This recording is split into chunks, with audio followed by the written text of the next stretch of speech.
What's up, guys? I'm Landon from Shoewear, and today we're checking out the newly released Nike Lebron 20 in this Violet Frost colorway. Let's go.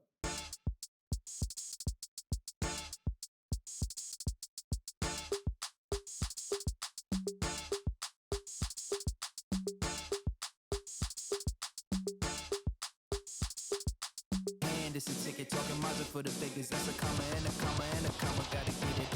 And this a ticket talking Mazda for the biggest. That's a comma and a comma and a comma. Gotta get it. Welcome back to our channel. As you can see, we're checking out the newest addition to LeBron James' signature line, the Nike Lebron 20. Dude, it's up to 20 shoes now. That's just so crazy. And these things actually dropped early, like out of nowhere. I was just like getting notifications that Finish Line had them up for sale, and apparently that was inadvertent. Like the LeBron 20 wasn't scheduled to drop until like October 15th-ish, sometime in October at the earliest. So I don't really know what happened there, but somehow they went live, so I went ahead and scooped up a pair, and they sold out really quick too, which is, not surprising because they weren't supposed to drop yet. But I mean, before I go ahead and break this model down from like the performance side, we'll go ahead and knock out some of the basics first. So these did keep that same $200 retail price from last year's LeBron 19s. That's definitely a pricier model, but we're going on 20 years now, so that is kind of expected. But the price is really the only thing on the shoe that did say the same from last year's model. Like, these straight up don't look anything like a LeBron James shoe. I actually did drop a first impressions video on them a few weeks back, and like that's like all anyone was talking about was how they look like some Kobe's. I got some like GT cut resemblance, but they look like a handful of different models. They don't look like a LeBron shoe at all. And honestly, I'm kind of here for it. Like, it definitely will take some getting used to for some people that, did like LeBron's shoe line, just are kind of how LeBron's have looked in the past. But just to draw a few things out on this model, first off, this is going to be a lower release than what like LeBron's normally come out as. Nike's kind of known to have LeBron's drop as more of a mid to like a high top. And then sometimes they'll circle back around and do like a low variation of that release. That's only if they choose to, but these are going to be low from the jump, and that's just another thing that I personally like. But I mean, on the outer side of the upper for these, you're going to see two Nike swooshes, like two Nike swoosh logos kind of overlapping, and the gold swoosh actually runs along the backside and actually comes off of the shoe, and that gives me some like off-white vibes there, kind of how Virgil Abloh used to like deconstruct those shoes and have like give them that unfinished look. And that's another spot that I thought these were just super sweet.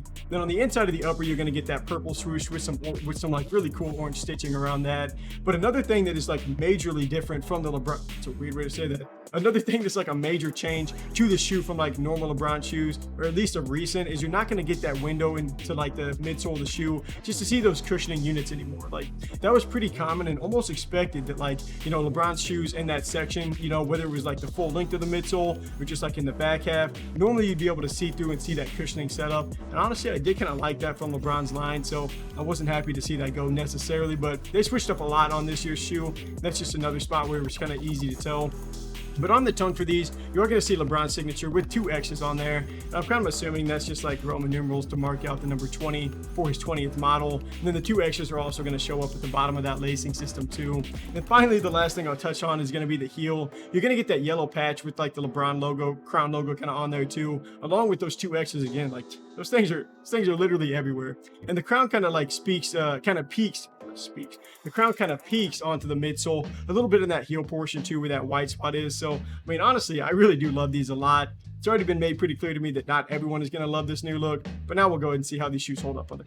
So now checking out more of the materials and the performance side, and starting off with the cushioning, this has pretty consistently been like the best performing section within LeBron's shoe line ever since I've been testing them out. I mean, that's not super long term. It's only been like the past like 3 or 4 years or so, but I mean, you can pretty much count on LeBron's line to play pretty soft. But this year's LeBron 20 shoe is yet again another really nice feel to play in. And Nike did something really cool on this year's model that I haven't seen a lot of models do. Like, so on the inside of the shoe box is going to be this little card, and it kind of reminds me of like something you see from like, a playing card set, but it has pretty much like a full breakdown of everything that's being used within the shoe for cushioning. So I'll just kind of rattle that off to you right now. On top is going to be some Cushlon foam, and we do see that a lot in LeBron shoes. And then underneath that is going to be an air zoom unit that looks like it's going to be in the forefoot and in the heel. And then you're going to have a carbon fiber midfoot shank underneath that just to help keep the model intact. Then you're also going to have a lateral guardrail. Like, there's just a lot of pieces worked into this shoe. I guess you would kind of like expect or at least want that whenever you're looking at a $200 model, but I'm not gonna lie, it really does throw me off just like not seeing those cushioning units like through the midsole. But Nike doesn't like, or Nike didn't actually label anything on the shoe specifically. Like, I mean, a lot of the time you'll see like Air Zoom or something like that being used. So honestly, I guess it is a good thing that they tossed that like little card in there just to give you a better idea of what's being used in this model. But I mean, I will say this is a really comfortable shoe to play in. I want to say that they are a little bit softer compared to like the LeBron 19. I think the heel feels really padded in this year's model, and so does the sock liner. Like, you get a super thick, like just like stuffed with some type of like plush feel to enhance the comfort in that sock liner, just like that collar right there. It feels really good. And then using our durometer to test out the softness of the midsole, these were reading in at a 39.5, and that's like right on the average for other basketball shoes. But there's nothing average about this cushioning setup. Like, they feel really soft. The impact protection is great, and I could definitely tell whenever I was playing in these outdoors just to kind of test them out a little bit. People were calling me crazy for doing that too, just for hooping in these outdoors. I do that for you guys, so like, come on. But I mean, as always, the LeBron shoe line is going to deliver another shoe with a cloud-like feel. You'd love to see that. So now looking at the materials and the support, not a lot of similarities are going on between these two sections whenever you're talking about the LeBron 19 and this year's LeBron 20. Like, the 19s had a lot more moving pieces. Like, you had a full-length inner sleeve, some overlays. I mean, comparatively, the LeBron 20 is a lot less busy, would just be one way to put it. But the upper has more of like a knit or a mesh feel that is noticeably more thin compared to the LeBron 19. And that's because last year just had like multiple layers built onto the shoe, and that's one thing that made them like so heavy. Like, LeBron's typically, have been ranging on the heavier side for shoes to release in this line, but all the changes made to this model did clean that up a lot. The LeBron 20 is down to 434 grams for a size 10.5. That's like 150 grams lighter than last year's shoe. Like, that is a major difference. And the obvious point to make would be that, these are a low top compared to, the LeBron 19s they released as a high top shoe. But I do have the numbers for the LeBron 19 lows for that low variation too, for that argument. And these are still going to be like 50 grams lighter than the LeBron 19 low shoe. So I was glad to see the weight come down a little bit. But LeBron 19s did lose, LeBron 19s were on the heavier side. So I almost to the point where I didn't really enjoy playing in them all that much. But I mean, all the materials that didn't show up on this year's model that was hurting the weight, to kind of help that go away. It does mean that all those features aren't going to be there to help with the support. And I mean, you do feel that a little bit. I did say the thinner upper material, I was looking for some more additional support, just some features to help eliminate movement. And I'll be honest, there aren't a ton of them on here. Like, the LeBron 20 doesn't have an outrigger, no midfoot band, no overlays for the laces to feed through or anything like that. All of that stuff could be found on last year's model. And I do feel a little bit of give to the upper, whenever I'm making those harder cuts. But I do want to be clear, like in my first impressions video, I was saying they made me a little bit nervous and were kind of reminding me of the LeBron 18. Like, that's actually one of the shoes that I recorded, one of the only shoes I've recorded, where I actually rolled my ankle whenever I was performing in them, just because the upper wasn't the strongest. I honestly don't get that same feeling in these after playing in them more, but is the support going to be great? No, I wouldn't really say that it's going to be great, but that's just compared to not having all of those layers and all those pieces on there from last year's shoe. I mean, it's going to be some give and take sometimes. Like, these did get a lot lighter. The support suffers a little bit, but it's not like a clear flaw on this shoe. Just the support's not going to be as strong of a point on this model as it was on the 19s.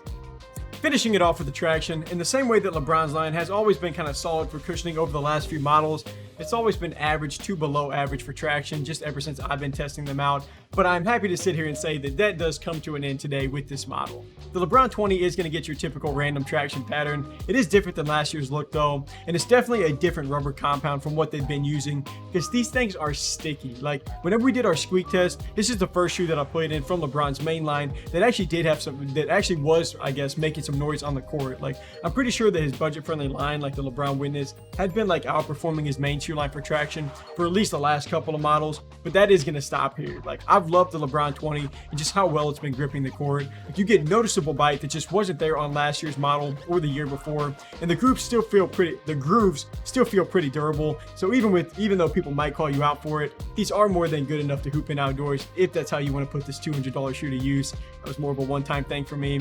But as for sizing, I did go true to size, and these do fit a little bit snug. Like, I wouldn't call them narrow, but there's just not as much room left over in the length as I'm used to LeBron shoes having. So I mean, if you like more room to play in, I would maybe experiment with going a half size up. But overall, man, I love the look to this new shoe for LeBron's line, and the LeBron 20 gets better for performance too. Like, it's going to give you a slightly softer feel than the 19s. I'm still playing with that to test it out, but it feels like you have a little bit more cushioning there. They're going to be lighter, much better traction. Support is one spot where they maybe took a step back that Nike could have done a little bit more there, but everywhere else they're going to check all the boxes. Great shoe to hoop in here.